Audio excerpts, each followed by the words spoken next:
ফারসু পাখি, ভালো থাকিস। আমি আবার আসবো। ফারিসা কিছু বলল না। সে নাহারকে বিদায় দিল। নাহার সবার থেকে বিদায় নিল। সে যাওয়ার সময় ফারিয়া বেগমকে বললেন, মা, আমার আয়ান কোথায়? ওকে দেখছি না কেন? আবরার আয়ান কোথায়? আবরার তখনই আয়ানকে এনে দাঁড় করালো। নাহার আয়ানকে খুব শক্ত করে জড়িয়ে ধরলো আর বলল, আয়ান ভাই, রাগ করে থাকিস না কেমন? ভালো থাকিস বাচ্চা। এরপর সবাই নাহারকে গাড়িতে বসালো। নাহার কাঁদতে কাঁদতে ক্লান্ত হয়ে পড়েছে। তার পাশেই বসে আছে তুষার। তুষার নাহারের হাত শক্ত করে ধরে রাখলো। নাহার গাড়ির জানলা দিয়ে শেষবারের মতো সবাইকে এক পলক দেখল। ফারিয়া বেগম গাড়ির জানলা দিয়ে নাহারের মাথায় হাত রেখে বলল, সুখে থাকিস মা, দোয়া রইল তোর নতুন জীবন অনেক সুখের হবে। তুষারের পরিবারের সবাই এক এক করে বিদায় নিয়ে উঠে পড়ল গাড়িতে। গাড়ি ধীরে ধীরে চলতে শুরু করলো। নাহার আর তুষারের নতুন জীবনেই পা রাখলো। কিছু সুখ কিছু দুঃখ নিয়ে সামনে এগিয়ে যেতে হলো নাহারকে। রাত হয়ে যাচ্ছে, সবাই বাড়ির উদ্দেশ্যে রওনা দাও। সন্ধ্যাবেলার আকাশ। নাহার আর তুষারের গাড়ি ধীরে ধীরে এগিয়ে যাচ্ছে। জাহানবাড়ির সকলে ওই গাড়ি যতক্ষণ দেখা যাচ্ছে ততক্ষণ তাকিয়েছিল। এর মধ্যে আরিফ জাহান বললেন, আরিফ জাহানের কথায় সবাই আস্তে আস্তে বরাদ্দকৃত গাড়িতে উঠে পড়ল। গাড়ি ধীরে ধীরে চলতে শুরু করলো। আয়ান আফরিনের কাছে গিয়ে দাঁড়ালো। আফরিন কাঁদতে কাঁদতে অবস্থায় নাজেহাল করে ফেলেছে। করবে না কেন? সেই ছোট থেকে নাহারের আদরে বেড়ে ওঠা আফরিন এইভাবেই একা হয়ে পড়বে ভাবেনি। অনামিকা তাকে শান্ত করার চেষ্টা করছে। আয়ান অনামিকা আর ফারিসার উদ্দেশ্যে বলল, তোরা যা, রাত হয়ে যাচ্ছে, আমি আলোকে নিয়ে আসছি। আয়ানের কথায় ওরা চলে গেল, রেখে গেল কান্নারত রমণীকে। আয়ান আফরিনের সামনে হাঁটু গেড়েই বসে বলল, আলো, আমার দিকে তাকা। আফরিন তার ওই মায়াবী ভেজা চোখে আয়ানের দিকে তাকালো। চোখ মুখ লাল হয়ে একাকার অবস্থা হয়ে গেছে। আয়ান আফরিনের গালে হাত দিয়ে বলল, এত কাতার কি হয়েছে আলো? আর কারো বোনের বিয়ে হয়নি? তেমন মরা কান্না করছিস কেন কথা? এই প্রথম কোনো পুরুষের হাতের স্পর্শ পেয়েছে আফরিন। তার ভিতরে কেউ অস্বস্তি বোধ হচ্ছে। আয়ান বুঝলো আফরিনের ব্যবহারে। তৎক্ষণাৎ আয়ান উঠে দাঁড়িয়ে পড়ল। আফরিনকে বলল, রাত হয়ে যাচ্ছে আলো, এবার যেতে হবে। যা কাদার, বাসায় গিয়ে কাঁদিস। ওঠ। আয়ান দাঁড়িয়ে রইল। আফরিন এইবার বসা থেকে উঠে দাঁড়ালো। চোখের পানি মুছে সে আয়ানের সাথে বেরিয়ে আসলো। ওদের আসতে দেখে উজান আর অনামিকা বলে চলে গেল। আবরারের বাইক একটু দূরে রাখায় সে ফারিসাকে বলল, ফারিসা একটু অপেক্ষা করো, বাইক ওইদিকে রেখে আসছি আমি। আবরারের কথাই ফারিসা দাঁড়ালো। আয়ান বাইক স্টার্ট দিয়ে আফরিনের দিকে তাকিয়ে বলল, আলো, উঠে পড়। আফরিন আয়ানের কথায় উঠে পড়ল। আয়ান আবার বলে উঠল, ধরে বস, নাহলে পড়ে যাবে। আফরিন ধরল আয়নের কাঁধ। ইতিমধ্যে আবরার আর ফারিসাও বেরিয়ে পড়ল। নাহার এখনও কাঁদছে। সে দুর্বল হয়ে পড়েছে। তুষার নাহারের মাথা আর কাঁধের ওপর রেখে মাথায় হাত বুলিয়ে দিতে দিতে বলল, কেঁদো না নাহার, তুমি ক্লান্ত হয়ে পড়েছ, আর কেঁদো না প্লিজ। তুষার নাহারের হাত শক্ত করে ধরে রেখেছে। সে আবার বলে উঠল, আমার ঘরের রানী, আর কেঁদো না, এখন থেকে তোমাকে আর কাঁদতে দেব না। নাহার তুষারের হাত ধরে বলল, তুষার, আমার কেমন জানি লাগছে। এতদিন মায়ের আদরে বড় হয়েছি আমি। আমি যদি কোনো ভুল করে ফেলি নতুন জীবনে? কিছু হবে না নাহার, আমি আছি না তোমার পাশে, সব কিছু ঠিক থাকবে। তোমাকে এত গিল্টি ফিল করতে হবে না, তুমি আর আমি সব মানিয়ে নেব। নাহার তুষারের কথায় ভরসা পেল। সে এক স্বস্তির নিঃশ্বাস ফেলল। আয়ান মাঝপথে বাইক থামিয়ে দিল। পেছন ফিরে বলল, আলো, বাইক থেকে নাম। সেও চুপচাপ নেমে গেল। তার মন যেন কোথায় হারিয়ে গেছে। আয়ান বাইক এক সাইডে রেখে আফরিনের পাশে এসে দাঁড়িয়েছে। সে আফরিনকে বলল, আয় আমার সাথে আলো। আফরিনও কোনো প্রতিক্রিয়া না দিয়ে আয়ানের পাশে পাশে হাঁটতে লাগলো। খোলা আকাশ, বাতাস বইছে হালকা হালকা। আয়ান তার হাতগুলো বুকের সঙ্গে ভাঁজ করে রেখেছে। সে আফরিনের দিকে তাকিয়ে দেখল এই মেয়ে চুপচাপ নিচে তাকিয়ে হাঁটছে। আফরিনকে বলল, আলো, তোর কি বেশি মন খারাপ? আয়ানের প্রশ্ন শুনে আফরিন আয়ানের পানে তাকালো। আফরিন আয়ানকে কিছু বলল না। আয়ান আবার বলে উঠল, ঘুরতে যাবি আলো? কোথায় ঘুরতে নিয়ে যাবেন আরাফাত ভাই? হাঁটতে থাক আমার সাথে, তাহলেই হবে। তারা হাঁটতে হাঁটতে একটি লেকের পাড়ে এসে থামল। চারিদিকে নিস্তব্ধ হয়ে আছে। আয়ান বলল, বেঞ্চে বস। আফরিন বসল। সে কিছুক্ষণ চুপ করে থাকার পর বলে উঠল, আরাফাত ভাই, সবাই কেন আমাকেই ছেড়ে চলে যেতে যায় বলেন তো? সবাই বলতে? এই যে আপনিও চলে গেলেন। আপনি আগের আরাফাত ভাই নেই, আর এখন আব্বুইও চলে গেল। বোকামে। নাহার আবুই কি একবারে চলে গেছে? আবার আসবেন। তোর থেকে কেউ চলে যায়নি। কেন আপনি জাননি? আপনি আমার আগের আরাফাত ভাই নেই জানেন? যে আমাকে জ্বালাতো, আমার জিনিসের ভাগ নিত, আপনি সেই আরাফাত ভাই নন আর। আয়ান কিছু বলল না, চুপচাপ বসে রইল। আফরিন আয়ানকে চুপচাপ থাকতে দেখে তার দিকে তাকালো। সে আবার বলল, কেন এমন হয়ে গেলেন আরাফাত ভাই? আয়ান তখনই আফরিনের চোখের দিকে তাকালো। সে বলে উঠল, আইসক্রিম খাবি আলো? আপনি কথা এড়িয়ে যাচ্ছেন আরাফাত ভাই। একদিন সময় হলে তুই বুঝবি কেন আমি এমন হলাম। এখন ওইসব বাদ দে, আমি আইসক্রিম নিয়ে আসি, দাঁড়া। এই বলেই আয়ান চলে গেল। একটু দূরেই আইসক্রিমের দোকান। আফরিন চুপচাপ বসে রইল। মিনিট কয়েক পরে আয়ান 2টা আইসক্রিম নিয়ে এসে বলল, এই ধর আলো, চকলেট আইসক্রিমই তো পছন্দ তোর, ধর নে। আয়ানের হাত থেকে আফরিন আইসক্রিম নিল। সে খেতেই আয়ানকে বলল, আকাশটা অনেক সুন্দর লাগছে তাই না আরাফাত ভাই? অনেক সুন্দর লাগছে।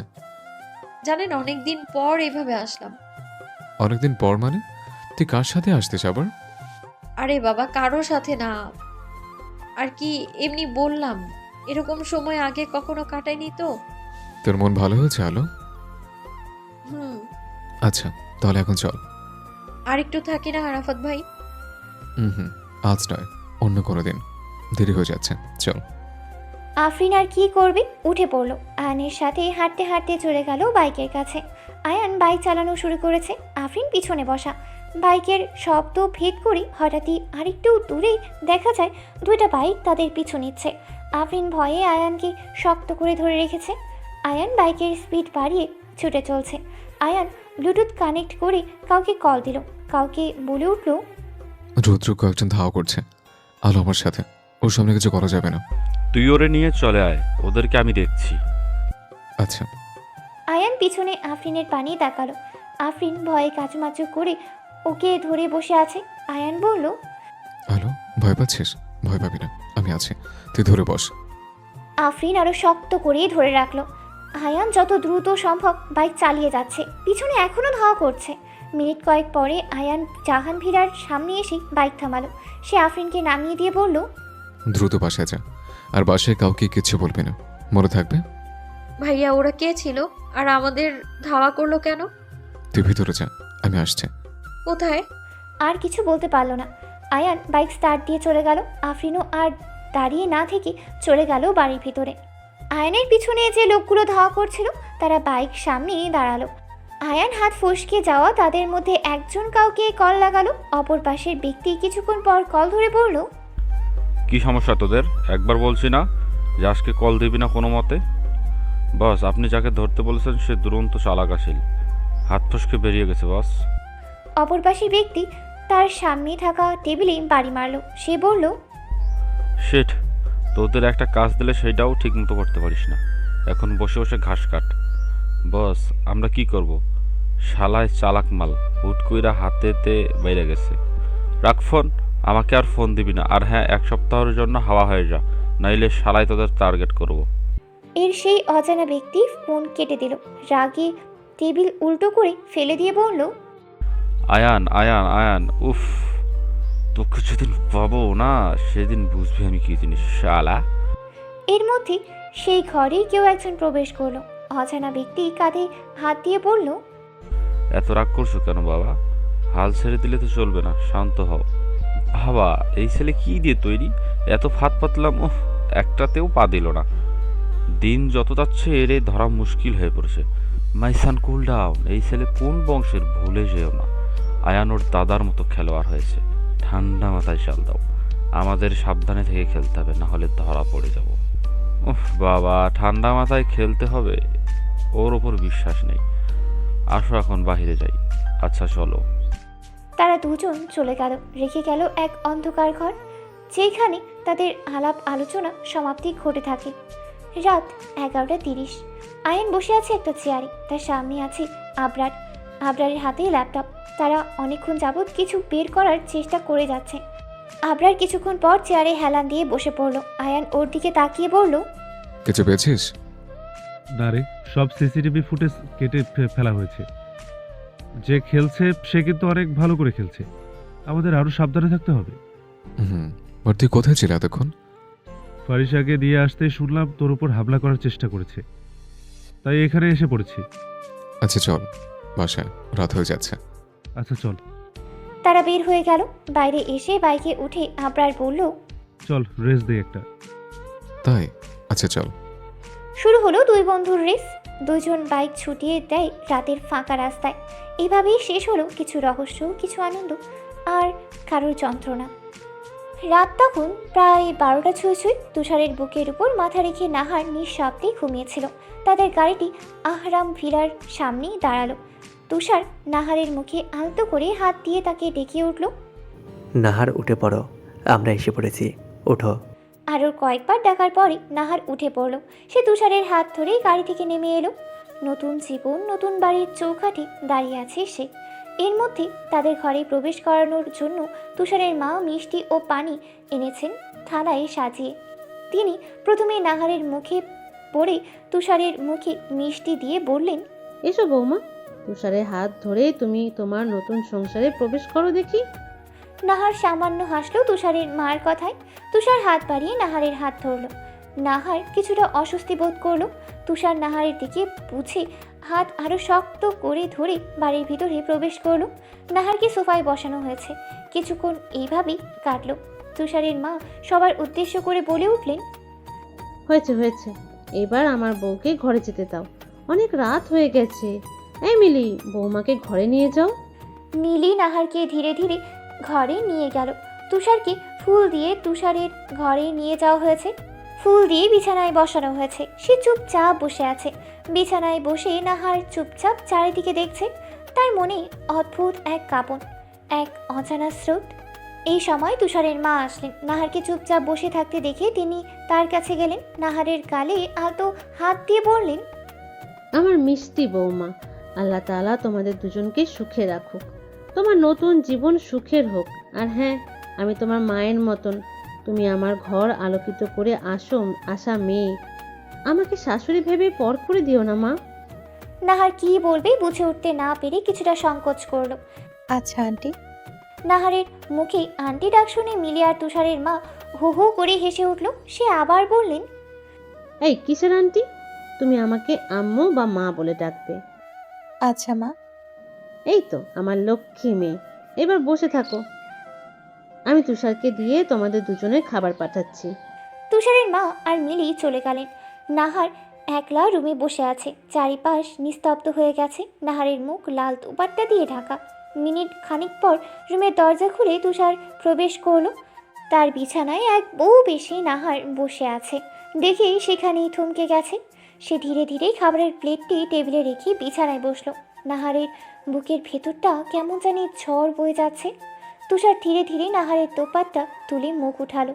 নাহার লজ্জায় লাল হয়ে গেছে। সে চোখ বুজে আছে। তুষার তার এমন লাজুকতা দেখে মুচকি হেসে বলল, আমার বউ দেখি একদম লজ্জা শেষ, মাশাআল্লাহ। আবার অর্ধাঙ্গিনী তোমাকে এই রূপে দেখে খুন হয়ে গেলাম। একটু চোখটা খোলো, একবার তাকাও। নাহার ধীরে ধীরে চোখ খুলল। তুষারকে এইভাবে তার দিকে তাকিয়ে থাকতে দেখে আরও লজ্জা পেল। তুষারের দৃষ্টিতে এমন এক ভালোবাসা, এমন এক অনন্ত মায়া যে কোনো কথা বলার শক্তি তার রইল না। তুষার তার পকেটে হাত দিয়ে একটি বক্স বের করে নিল। সেই বক্সে ছোট্ট একটি আংটি। তুষার নাহারের বাম হাত দিয়ে তার অনামিকা আঙ্গুলে আংটি পরিয়ে দিয়ে বলল, এই যে এই আমার চিহ্ন দিয়ে দিলাম, এটা কখনো খুলবে না সানফ্লাওয়ার। আমি না থাকলেও এইটা তোমাকে আমার কথা মনে করিয়ে দেবে। তুষার একবার নাহারের হাতে সযত্নে চুমু খেলো। নাহার ধীরে ধীরে নিচে নেমে এসে তুষারের পা ধরে সালাম করতে নিলে তুষার তাকে ধরে নিয়ে বলল, পা ধরে সালাম করবে না, তোমার স্থান সব সময় আমার বুকে থাকবে, বুঝেছো? নাহার তুষারকে বলল, তুষার চলো 2 রাকাত নামাজ আদায় করে নিই আমরা। চলো যাও, উঁচু করে আসো। তারা দুজন উজু করে নামাজ আদায় করে নিল। এরপর তুষার খাবারের প্লেটটি নিয়ে নাহারকে ও নিজে খেয়ে নিল আগে। তুষার নাহারকে বলল, এইগুলো এইবার চেঞ্জ করে আসো নাহার, তোমার অস্বস্তি হচ্ছে বুঝতে পারছি আমি। নাহার তার ট্রলি ব্যাগের সামনে চেয়ে একটা লাল রঙের শাড়ি নিয়ে ওয়াশরুমে চলে গেল। তুষার তার জন্য অপেক্ষা করছে। কিছুক্ষণ পর নাহার বেরিয়ে আসতেই দেখে তুষার তার দিকে চোখ তুলেই তাকালো। তুষার আরও কিছুক্ষণ চুপ থেকে বলল, তুমি আমাকে সত্যি শেষ করে দেবে নাহার।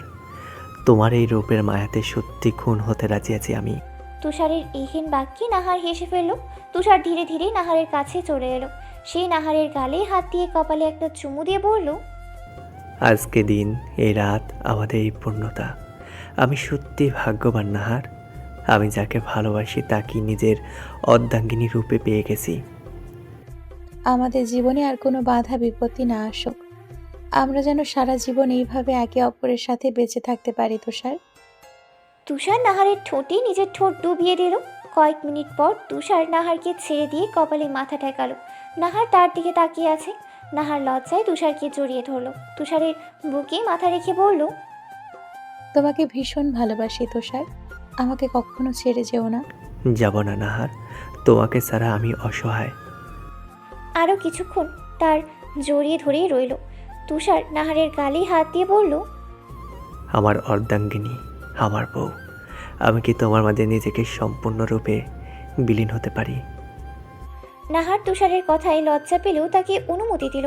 তারা দুজন একে অপরের মাঝে বিলিয়ে দিল এই নিস্তব্ধ রাত। চাঁদের আলোয় চারপাশ আলোকিত হয়ে আছে। আর এই দিনে সম্পূর্ণরূপে পূর্ণতা পেল এক দম্পতি। তাদের এই ভালোবাসা শুধু হৃদয়ে বা শরীরে না, তাদের ভালোবাসার গভীরতা আজ আত্মার কাছেই পৌঁছে গেছে। আয়ান আর আবরার কিছুক্ষণ আগেই বাসায় ফিরে আসলো। আয়ান এসে আগে গোসল করে নিল। সে যখনই রাত হোক বা দিন, বাইরে থেকে আসলে তাকে এই কাজ করতেই হবে। আয়ান বিছানায় কিছুক্ষণ এপাশ ওপাশ করলো। না, তার চোখে ঘুম ধরা দিচ্ছে না। সে ফোন নিয়ে বারান্দায় চলে গেল। তার বারান্দার সাথেই আফরিনের বারান্দা। সে নিজের বারান্দায় বসে চাঁদের দিকে কিছুক্ষণ তাকিয়ে থাকলো। এরপর কী ভেবে তার ফোনটা বের করে গ্যালারিতে চলে গেল। আয়ান কারোর ছবির দিকে তাকিয়ে রইল। আয়ান এই ছবির দিকে তাকিয়ে বিড়বিড় করে বলে উঠল, তুমি কি জানো তোমার জন্য আমার এই মন কতখানি ছটফট করছে? আমার এই মন কখন যে তোমার প্রতি এতটা দুর্বল হয়ে পড়েছে আমি জানি না। যে আয়ান মেয়েদের থেকে 1000 মাইল দূরে থাকে, সে আয়ানকে তোমার মায়ায় পড়তে বাধ্য করেছ মেয়ে। সে আজ তোমার মায়ায় বন্দী। এরপর সে আরও কয়েকটা ছবি দেখল। একটা ছবির ওপর তার চোখ আটকে গেল। চোখে ক্লান্তি, তবুও মুখে এক রাশ হাসি। একটা নিঃশ্বাস ফেলে সে সেই ছবির দিকে তাকিয়ে বলল, কেন কেন তোমার প্রতি আমার মায়া কাজ করে? কেন শুধু তোমার প্রতি আমার মন ছুটে চলছে? আমি আর কতকালই অপেক্ষায় সীমাবদ্ধ থাকবো? না, আয়ন আর কিছু ভাবতে পারল না। তার ভীষণ মাথা ধরেছে।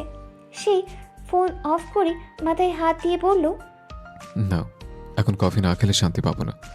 কিন্তু এই রাতে বানিয়ে দিবে কে? আয়ান রুমের দরজা খুলে বের হয়ে আসলো। তার মাথা ভীষণ ধরেছে। সে ফোনের লাইট জ্বালিয়ে সিঁড়ি দিয়ে নিচে নেমে রান্নাঘরে চলে গেল। অপরদিকে আফরিন ঘুমো ঘুমো চোখে নিচে নেমে এসেছিল। তার রুমের পানি শেষ হয়ে গেছে। সে নিচে নেমে আসতেই রান্নাঘরের টুকটাক আওয়াজ পেতেই তার ঘুম হাওয়া হয়ে গেছে। সে হাতের চকটা টেবিলে রেখে একটু একটু পায়ে এগিয়ে যাচ্ছে রান্নাঘরের দিকে। সে এক দৌড়ে আয়ানকে পেছন থেকে জড়িয়ে ধরে জোরে জোরে বলল, চোর চোর, এ বেটার জায়গা পাস নিয়ে আমাদের বাসায় চুরি করতে আসলি? দাঁড়া, তোকে দেখাচ্ছি মজা।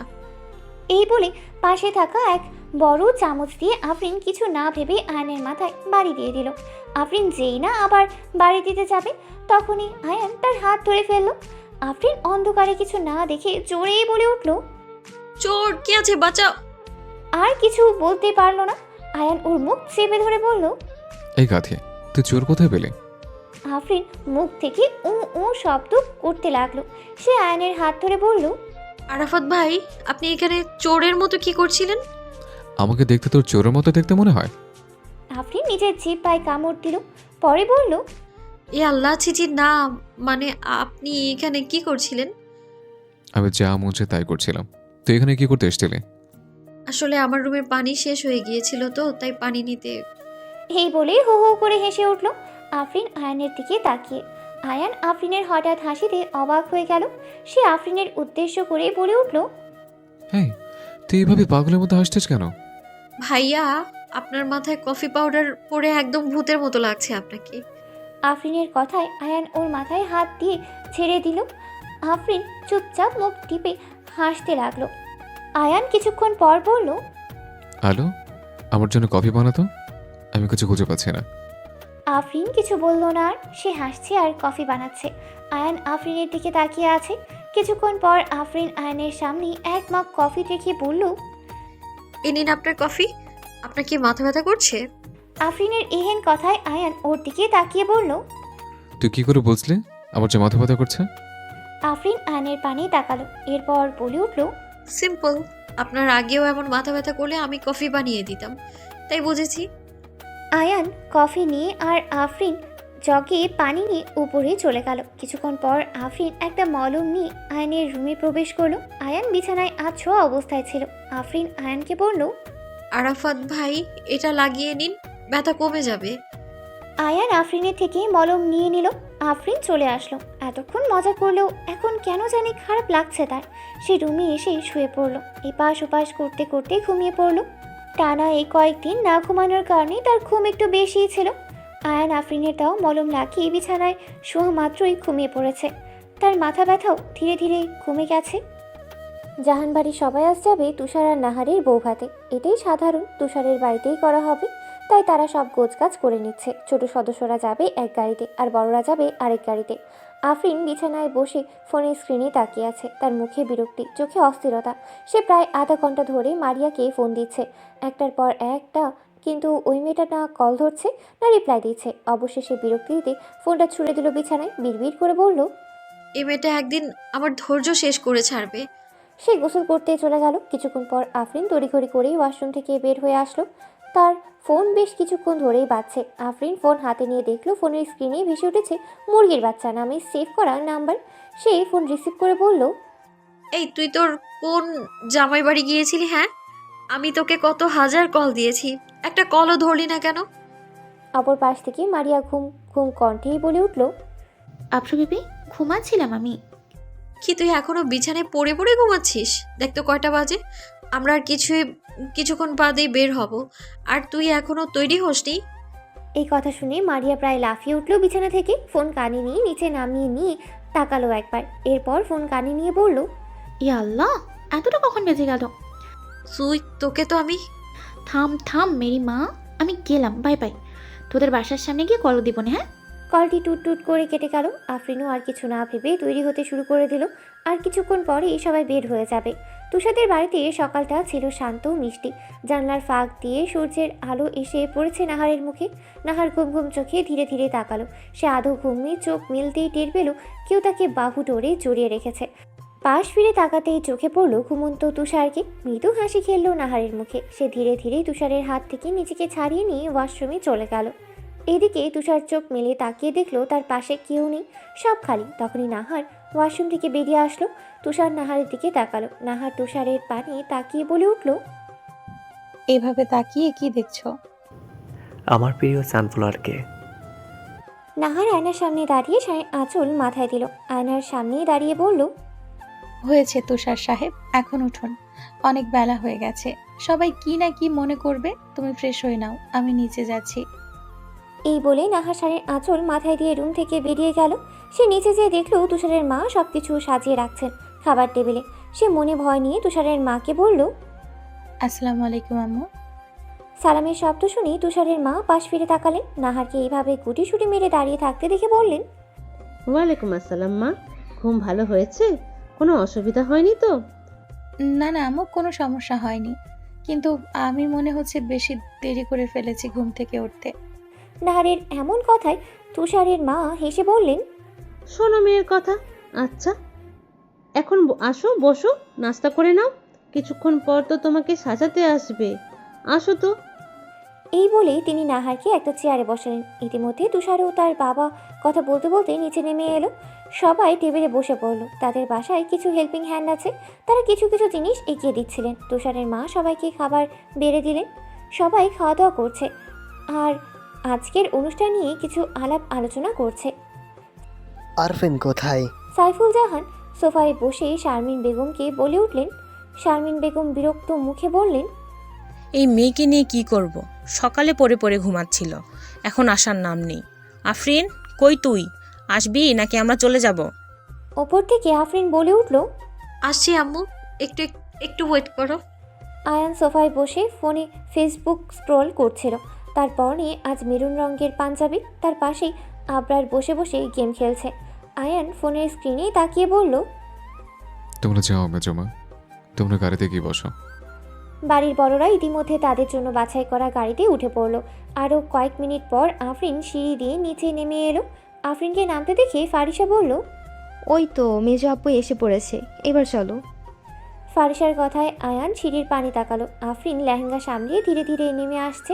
পরনে তার মেরুন লেহেঙ্গা, চুলগুলো মাঝ বরাবর সিঁথি করে ছেড়ে দেওয়া, চোখে কাজল যা ওর ওই বাদামি চোখগুলো আরও আকর্ষণীয় করে তুলছে। আয়ান কিছুক্ষণ পর চোখ ফিরিয়ে নিল। আফরিন নিচে নেমে আয়ানের সামনে দাঁড়িয়ে বলল, আরাফাত ভাই চলেন, সরি বেশি লেট করার জন্য। আচ্ছা চলো। সবাই ধীরে ধীরে বের হয়ে গেল জাহান ভিলা থেকে। সবাই গাড়ির সামনে দাঁড়িয়ে আছে। আফরিন মারিয়াকে কল দিচ্ছে। সে কল না ধরায় বিড়বিড় করে বলল, এ মেয়ে আসলেই মানুষ না, এলিয়েন একটা। এখন আরাফাত ভাই বকা শুনতে হবে। এর মধ্যেই আয়ান বলল, হ্যালো, তোর ফ্রেন্ড আসবে কখন? একটু ভাইয়া এসে পড়বে। আফরিন গাড়ির পিছনে বসতে পারে না। পিছনে বসলেই তার অস্বস্তি বোধ হয়। তাই সে সামনে আয়ানের পাশে বসলো। অনামিকা চলে গেছে তার মায়ের কাছে। উজান একদম পিছনের সিটে উঠে শুয়ে পড়লো। তার ভীষণ ঘুম পাচ্ছে। সিট না থাকায় ফারিসা আর আবরারকে একসাথেই বসতে হলো। তাদের গাড়ির সামনে একটা মেয়ে দৌড়ে এসে থামলো। আফরিন তাকে দেখে গাড়ির জানলা নামিয়ে বলল, এলিয়েনের বাচ্চা, তোকে কতক্ষণ ধরে কল দিচ্ছিলাম। হ্যাঁ সরি বেবি সরি, এখন বল কোথায় বসবো? যা পেছনে যে বস শালি। মারিয়া পিছনে দরজা খুলে উঠতে গেলে দেখলো একজোড়া পা তার সিটে। সে এক ধাক্কায় পাগুলো নামিয়ে দিয়ে বসে পড়লো। আয়ান গাড়ি স্টার্ট করলো। হঠাৎ উজান পা নিচে ধপাস করে পড়ায় ওর ঘুম থেকে উঠে আসে। পাশে তাকালো, দেখলো তার পাশে মারিয়া বসা। সে রেগে গিয়ে মারিয়ার উদ্দেশ্য করে বলল, এই ঝগড়াটি মহিলা, তুমি আমার পা নামালে কেন? মারিয়া পাশ ফিরে চাইলো। উজানকে দেখে সে বলল, এই সাদা মুরগি, আপনি এভাবে পুরো সিট নিয়ে শুয়েছিলেন কেন? এই কি বললে তুমি? আমি সাদা মুরগি? তুমিও ঝগড়াটি মহিলা। কি? আমি ঝগড়ুটে? আপনার সাথে কখন ঝগড়া করলাম? আর আমি কি মহিলা? এই যে এখন করছো, পায়ে পা লাগিয়ে ঝগড়া। তাহলে আপনি কি হাঁসের মতো প্যাক করছেন? আমি প্যাক প্যাক করছি? হ্যাঁ করছেন। এই তোরা থামবি? কি শুরু করলে? সামনে থেকে আয়ান বলে উঠল। উজান মারিয়া আয়ানের কথা শুনে চুপ হয়ে গেল। দুজন দুই দিকে মুখ করে বসে রইল। আফরিন কিছুক্ষণ পর পর আয়ানের দিকে তাকাচ্ছে। কেন জানি আয়ানের পান থেকে চোখ সরাতেই পারছে না সে। আফরিন নিজের মনে বিড়বিড় করে বলল, একটা মানুষকে এত সুন্দর হতে কে বলেছে? এত সুন্দর কেন উনি? কি হচ্ছে এগুলো আমার সাথে? কই আমি তো আগেও ভাইয়াকে দেখেছি, তখন তো এমনটা হয়নি। তবে আজ আয়ান ড্রাইভ করতে করতে এই বিড়বিড় করা রমণীর দিকে তাকিয়ে রহস্যময় হাসি দিল। আরও আধা ঘন্টা পর আয়ানদের গাড়ি এসে পড়ল নাহারির শ্বশুর বাড়িতে। তারা ধীরে ধীরে গাড়ি থেকে নামলো। সবাই ভিতরে চলে গেছে। অন্ধকার ঘরটা ছিল নিস্তব্ধ। এতটাই যে ঘড়ির কাঁটার টিকটিক শব্দটাও যেন অস্বাভাবিকভাবে জোরে শোনা যাচ্ছিল। জানলার পর্দা টেনে দেওয়া, বাইরে সূর্যের আলো ঢুকতেই পারছে না। টেবিলের ওপর মোবাইলটি জ্বলে উঠল। চেয়ারে বসে থাকা মানুষটি তার ফোন নিয়ে কল রিসিভ করে কানে ধরল। অপর পাশ থেকে কেউ বলে উঠল, ভাইয়েরা ভীষণ চালাক, একে তো বডিগার্ড রেখে গেছে, এর উপরে সিসি ক্যামেরা লাগানো। হাতের ফোনটি নিয়ে কল কেটে দিল। সামনে থাকা টেবিলে বাড়ি দিয়ে বলল, শিট, এই আয়ান অনেক চালাচ্ছে, আগে দূরে থেকে আর এখন। চেয়ারে বসে থাকা মানুষটার মুখ দেখা যায় না স্পষ্ট করে, শুধু চোখ দুটো ঠান্ডা, তীক্ষ্ণ আর অদ্ভুতভাবে স্থির। সামনে টেবিল জুড়ে ছড়ানো কাগজ, মানচিত্র সেখানে বন্দী হয়ে আছে। তার সামনে বসে আছে তার বাবা। সে ধীরে ধীরে কমলমটা ঘুরিয়ে টেবিলের উপর রাখলো। তারপর মৃদু স্বরে নিজেকেই বলল, সময় প্রায় শেষ, এবার ওরা জানবেই না কোথা থেকে শুরু আর কোথা থেকে শেষ। আর এই আয়ানকেও সরাতে হবে আমাদের রাস্তা থেকে। সামনে বসে থাকা মানুষটি বলে উঠল, এখন কোনো গোলমাল পাকিয়েও না, এই আয়ান দুরন্ত চালাক। চলো এখন যাওয়া যাক। হ্যাঁ বাবা চলো। তাদের পায়ের শব্দ মিলিয়ে গেল অন্ধকারে। রয়ে গেল এক দমকা হাওয়া আর আসন্ন বিপদের গন্ধ। রয়ে গেল কিছু অজানা তথ্য আর বিপদের আশঙ্কা। নিজেকে কি ভাবিস? একটা রেসে জিতে সব জিতে নিয়েছিস? এত আত্মবিশ্বাস তোর? বাহ, তাহলে তো দিতেই হচ্ছে। রকির কথা শুনে আয়ান হাসি দিল। আয়ান রকির কলার ধার দিয়ে বলল, ইয়েস, এটা আমি খেলা শুরুর আগে জেতা নির্ধারণ করে নেই। আসল খেলা তো এখনো বাকি বিয়ায়। ওহো, ভুলে গেছিলাম তুই আমার বেয়াই হোস। আর হ্যাঁ, আসল আর নকল নেই, এই আয়ন সব খেলাতে জিতে এসছে।